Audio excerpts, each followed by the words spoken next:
कहा जाता है कि हेल्थ इज वेल्थ, स्वास्थ्य ही सबसे बड़ी धन है। यह बिल्कुल सच भी है।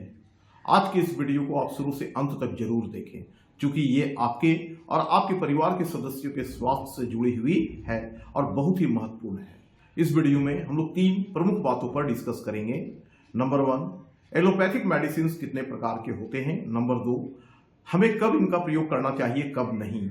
नंबर 3, सगे संबंधी और समाज के लोगों के द्वारा दिए जाने वाली सलाह को किसी क्रॉनिक डिजीज के इलाज के समय किस तरीके से लेना चाहिए ताकि रोगी का सही तरीके से इलाज हो सके।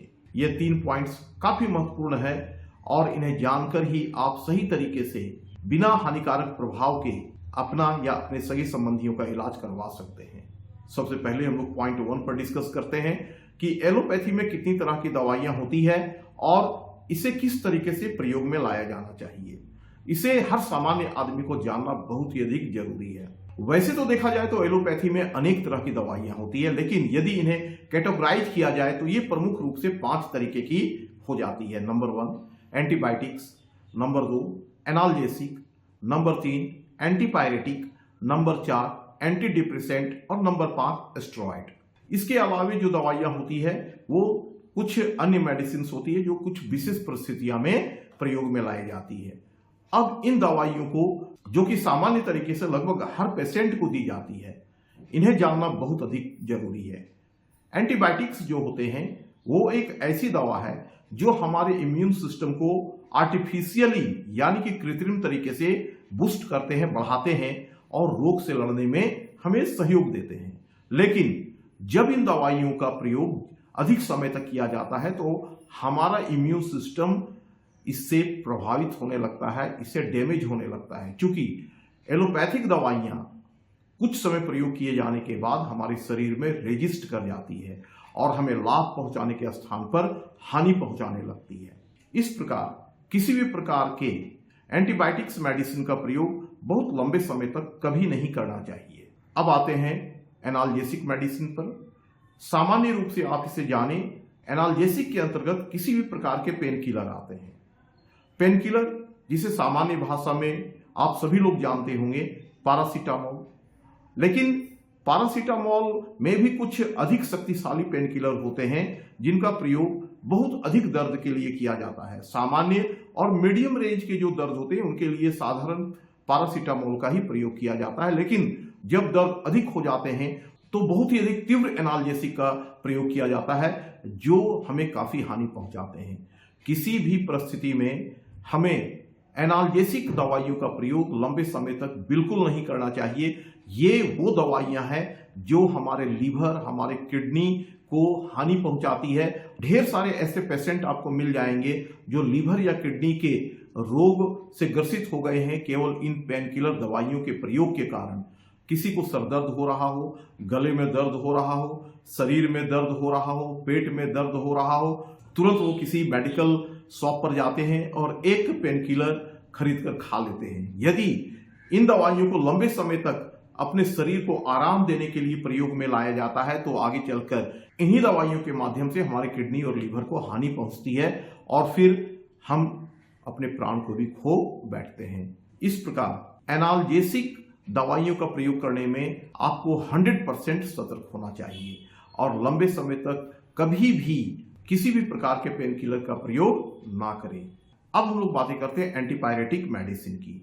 एंटीपायरेटिक मेडिसिन हमारे शरीर के तापमान को नियंत्रित करती है। साधारणतः इनका प्रयोग बुखार को नियंत्रण करने में किया जाता है, लेकिन इसका प्रयोग भी कुछ सीमित समय तक ही किया जाना चाहिए। यदि इनका प्रयोग लंबे समय तक किया जाता है तो ये हमारे पेट को डैमेज करते हैं, हमारे पाचन तंत्र को डैमेज करते हैं, हमारे पेट में अल्सर बना देते हैं और इस तरीके से हमें जानलेवा बीमारियों से ग्रसित कर देते हैं। अब बातें करते हैं एंटी डिप्रेसेंट मेडिसिन की। एंटी डिप्रेसेंट मेडिसिन खास करके दिमागी रोग से ग्रसित पेशेंट को दिया जाता है जो डिप्रेस होते हैं, जिन्हें नींद की समस्या होती है या फिर जो बहुत अधिक मानसिक थकान का सामना करते हैं। इस प्रकार के पेशेंट को जब एंटी डिप्रेसेंट दिया जाता है तो इसमें मुख्य रूप से सेडेटिव या स्लीपिंग पिल्स ही होते हैं जो तत्कालीन रूप से उन्हें राहत पहुंचाते हैं, लेकिन आगे चलकर इन्हीं बीमारियों को बढ़ा देते हैं और ऐसे रोगी अस्थायी रूप से अनिद्रा के रोगी हो जाते हैं, उनका इम्यून सिस्टम डैमेज होने लगता है और धीरे धीरे वे सुस्त होते चले जाते हैं और एक ऐसी परिस्थिति में आ जाते हैं जहां पर वो अपने आप को हर तरीके से असक्षम पाते हैं, उनकी मानसिक और शारीरिक स्थिति बिल्कुल बिगड़ जाती है। तो कभी भी हमें एंटी डिप्रेसेंट मेडिसिन का प्रयोग लंबे समय तक नहीं करना चाहिए। अब बातें करते हैं स्टेरॉइड की। स्टेरॉइड एलोपैथी की एक ऐसी मेडिसिन है जो तत्कालीन रूप से बहुत अधिक पावर देती है। इनका प्रयोग करके कमजोर मरीज को शक्ति प्रदान की जाती है, लेकिन यही स्टेरॉइड का प्रयोग यदि लगातार करवा दिया जाए तो ये हमारे शरीर की हड्डियों को प्रभावित कर देती है, हमारी इम्यूनिटी को प्रभावित करती है, इस तरीके से हमें अस्थायी हानि पहुंचाती है। ऐसे पेशेंट जो लंबे समय तक स्टेरॉइड लेते हैं उनके शरीर में सूजन आ जाती है, ऑस्टियोपोरोसिस की समस्या आ जाती है, हड्डियों में घिसाव होने लगती है, हड्डियां कमजोर हो जाती है और ऐसे पेशेंट अस्थायी रूप से विभिन्न तरह के रोगों से घिर जाते हैं। तो इस तरीके से एलोपैथ में जो ये प्रमुख 5 कैटेगरी की मेडिसिन जो होती है, जो साधारण तरीके से डे टू डे लाइफ में एलोपैथिक डॉक्टर्स के द्वारा प्रयोग में लाई जाती है, इनका प्रयोग सूझबूझ के साथ किया जाना चाहिए। अब हम लोग बातें करते हैं इनका प्रयोग कब किया जाना चाहिए, कब नहीं। तत्कालीन राहत के लिए इन दवाइयों का प्रयोग किया जाना चाहिए। यदि इमरजेंसी की परिस्थिति आ जाती है तो वहां पर इन दवाइयों का प्रयोग करें, कुछ समय के पश्चात आप इसे तुरंत बंद कर। इस प्रकार इनके जो हानिकारक इंपैक्ट होते हैं, प्रभाव होते हैं, वो कुछ समय तक आपके शरीर में रहकर धीरे धीरे स्वतः समाप्त हो जाएंगे, लेकिन लंबे समय तक आप इनका प्रयोग करेंगे तो आप गहन बीमारियों के चक्र में फंसते चले जाएंगे। आपको सरदर्द हो रहा हो, आप एक पेन किलर खरीद के खा लेते हैं, सरदर्द के साथ आपके सारे शरीर में आराम महसूस होता है और इस आराम को पाने के लिए आप लगातार इनका प्रयोग करेंगे तो आपके किडनी और लीवर डैमेज हो जाएंगे। तो यदि सरदर्द आपको लगातार हो रहा हो तो अच्छे तरीके से अपना इलाज करवाएं, क्योंकि लगातार सर्द होना किसी अन्य चीज का भी संकेतक हो सकता है। नहीं तो 1 या 2 पेन किलर से ये सरदर्द ठीक हो जाएंगे और बार बार ये रिपीट नहीं होंगे। बार बार रिपीट हो रहे हो तो अपना इलाज बेहतर तरीके से करवाएं। फिर भी इन एलोपैथिक दवाइयों को लगातार लंबे समय तक प्रयोग ना करें और यदि आपका रोग क्रॉनिक हो जाए, पुराना और जटिल हो जाए, तो आप एलोपैथिक दवाइयों का प्रयोग ना करके होम्योपैथी में इसका इलाज करवाएं और अपने आप को बिना साइड इफेक्ट के सुरक्षित तरीके से ठीक करें। अब एक बहुत ही महत्वपूर्ण पॉइंट है, जनरल पीपल एडवाइस जो हमारे परिवार के होते हैं, हमारे समाज के होते हैं, इन्हें समझना बहुत अधिक जरूरी है। जब कोई व्यक्ति हमारे परिवार में बीमार हो जाते हैं या हम स्वयं ही बीमार हो जाते हैं और ये बीमारी कुछ लंबे समय तक चलती है तो सलाह का अंबार लग जाता है। ढेर सारे लोग आते हैं और अपना एक्सपर्ट एडवाइस देते हैं, लेकिन हमें ये जानना चाहिए क्या उन्हें पता है रोगों के बारे में। मैं इस बात को एक एग्जाम्पल से आपको समझा रहा हूं। किसी व्यक्ति को पेट में समस्या हुई और वो व्यक्ति किसी डॉक्टर के पास गया, उस डॉक्टर के दवा से वो ठीक हो गया। अब वो हर व्यक्ति को, चाहे वो उनके सगे संबंधी हों या फिर समाज में इर्द गिर्द के लोग हों, तो वो व्यक्ति हर व्यक्ति को, चाहे उनके फैमिली के लोग हों या फिर समाज के अन्य लोग हों, उन्हें उसी डॉक्टर को रिकमेंड करता है। जबकि एलोपैथी आज एक संकुचित चिकित्सा पद्धति बन चुकी है। इसमें अनेक ब्रांचेज हो गए हैं। सामान्य रोगों को देखने के लिए जनरल फिजिशियंस हैं, यदि किसी को हृदय रोग की समस्या हो तो उनके लिए कार्डियोलॉजिस्ट हैं, पेशाब की समस्या है तो उसके लिए यूरोलॉजिस्ट हैं, महिलाओं को समस्या होगी तो उनके लिए गायनेकोलॉजिस्ट हैं, त्वचा की समस्या होती है, स्किन प्रॉब्लम होती है तो उसे देखने के लिए डर्मेटोलॉजिस्ट होते हैं, किडनी से जुड़ी हुई समस्या किसी को हो जाए तो इसके लिए नेफ्रोलॉजिस्ट हैं।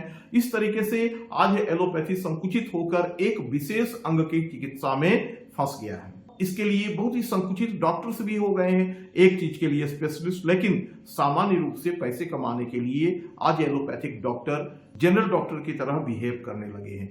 किसी भी तरह का पेशेंट आ जाए वो उसे देख लेते हैं। तो जो व्यक्ति पेट दर्द को लेकर किसी डॉक्टर के पास गया, उसे ये खुद भी पता नहीं होता है कि उस डॉक्टर का स्पेशलाइजेशन किस ब्रांच में है। यदि सामान्य पैरासीटामोल के द्वारा वो ठीक हो जाता है या गैस और एसिडिटी की दवाइयों के द्वारा उसे उस डॉक्टर के द्वारा उस व्यक्ति को ठीक कर दिया जाता है, तो हर चीज के लिए वो उसी डॉक्टर को रिकमेंड करने लगता है बिना जाने कि वो किस ब्रांच का है। तो इससे बहुत अधिक हानि होती है। सभी व्यक्ति को ये जानना चाहिए जिस डॉक्टर के पास वो जा रहे हैं अपनी चिकित्सा के लिए, वो किस ब्रांच का डॉक्टर है, ये उसे सबसे पहले पता होना चाहिए। और उनके द्वारा जो दवाइयां दी जाती है उसे भी एक लिमिटेड पीरियड तक ही यूज करना चाहिए। और यदि उनका मर्ज ठीक ना हो तो उसे तुरंत इस पैथी को छोड़ना चाहिए और होम्योपैथी के सुरक्षित चिकित्सा प्रणाली को अपनाना चाहिए।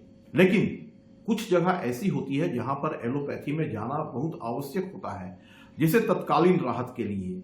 किसी को हार्ट संबंधी प्रॉब्लम हो गया, हाथ पैर टूट गए या किडनी खराब हो चुकी है, इसका ट्रांसप्लांट कराना है, तो इन सभी चीजों के लिए एलोपैथी बहुत ही अच्छी चिकित्सा प्रणाली है, क्योंकि ये ब्रांच किसी अन्य पैथी में नहीं पाई जाती है। लेकिन दवाइयों के लिए ये पैथी बहुत ही बुरी है और साधारण रोगों में इसका प्रयोग कम समय तक किया जाना चाहिए, मैक्सिमम 10 to 15 डेज। अन्यथा फिर आप होम्योपैथी के सुरक्षित चिकित्सा प्रणाली को अपनाएं।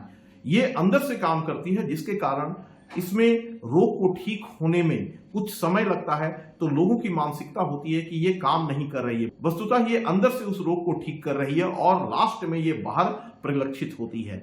जबकि एलोपैथिक जस्ट अपोजिट है, ये तुरंत ऊपर से राहत देता है, लेकिन अंदर से ये अनेक तरीके से हमारे शरीर को डैमेज करता है। फ्रेंड्स, इस बात को समझना चाहिए और तभी आप अपना या अपने सगे संबंधियों का इलाज किसी क्रॉनिक डिजीज में सही तरीके से करवा पाएंगे। अगले वीडियो में मैं फिर आपसे एक इसी तरह के महत्वपूर्ण अवेकनिंग टॉक के साथ मिलूंगा।